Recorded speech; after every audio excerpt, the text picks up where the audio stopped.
इस समय पूरी दुनिया की नज़रें रूस और यूक्रेन युद्ध पर टिकी हुई हैं, लेकिन क्या आप जानते हैं सोवियत संघ के समय में रूस और यूक्रेन ये दोनों ही देश एक दूसरे के घनिष्ठ मित्र हुआ करते थे। तो फिर ऐसा क्या कारण था कि आज इन दोनों देशों के बीच में विवाद इतना ज़्यादा बढ़ चुका है? तो आइए जानते हैं रूस और यूक्रेन युद्ध के पीछे की पूरी कहानी और भारत की भूमिका क्यों इस युद्ध में है और भारत कैसे इन दोनों देशों के बीच में समझौता करवा सकता है। आइए जानते हैं। 1991 तक यूक्रेन पूर्ववर्ती सोवियत संघ यूएसएसआर का हिस्सा था। यूक्रेन की सीमा पश्चिम में यूरोप और पूर्व में रूस से जुड़ी हुई है। वैसे तो रूस और यूक्रेन के विवाद के पीछे कई वजह है, लेकिन इसमें सबसे मुख्य वजह North Atlantic Treaty Organization NATO को माना जाता है। 1949 में अमेरिका ने तत्कालीन सोवियत संघ से निपटने के लिए NATO North Atlantic Treaty Organization का गठन किया था।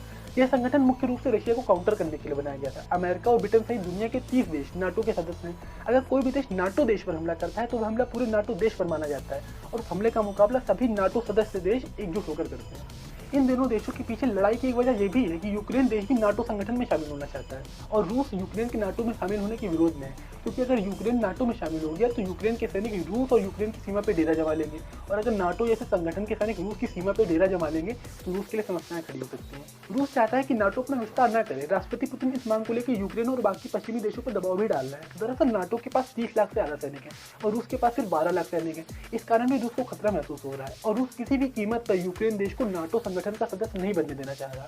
रूस और यूरोप गैस पाइपलाइन भी इन दोनों के विवाद के पीछे की एक बड़ी वजह है। दरअसल रूस एक पाइपलाइन के जरिए यूरोप तक गैस भेजता है और ये पाइपलाइन यूक्रेन के कुछ हिस्सों से होकर गुजरती है। इस कारण रूस को यूक्रेन को ट्रांजिट शुल्क के नाम पर 33 बिलियन का भुगतान करना पड़ता है। इस भुगतान से बचने के लिए रूस ने नॉर्ड स्ट्रीम 2 समुद्र के जरिए पाइपलाइन बिछाकर यूरोप तक गैस भेजने की शुरुआत की है। अब रूस को ये लग रहा है कि अगर वो यूक्रेन के कुछ हिस्सों पर कब्जा कर लेगा तो ये पाइपलाइन के जरिए गैस भेजना उसके लिए और ज्यादा आसान हो जाएगा और उसके पैसे भी बच सकते हैं।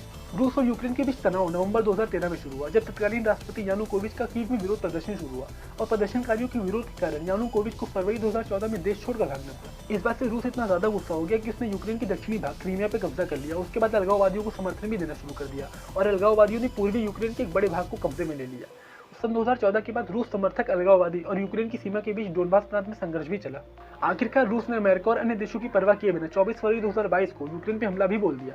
अब अगर नाटो ने जवाबी कार्रवाई की और अन्य यूरोपीय देश भी इस जंग में कूद पड़े तो थर्ड वर्ल्ड वॉर, तृतीय विश्व युद्ध का खतरा और भी ज्यादा बढ़ सकता है। भारत की भूमिका इसलिए अहम है क्योंकि भारत रूस और अमेरिका का इस समय एक अच्छा मित्र है और भारत मध्यस्थ के रूप में एक प्रभावी भूमिका निभा सकता है। अब या तो नाटो ये निर्धारित करे कि वो यूक्रेन को अपना सदस्य नहीं बनाएगा या फिर यूएनओ को भी आगे आकर एक प्रभावी भूमिका निभानी पड़ेगी। तो आपको ये वीडियो कैसा लगा हमें कमेंट में जरूर बताइएगा। अगर ये वीडियो अच्छा लगा हो तो इसे लाइक कीजिए और ऐसे और भी इंटरेस्टिंग वीडियोस को देखते रहने के लिए हमारे चैनल को सब्सक्राइब कीजिए।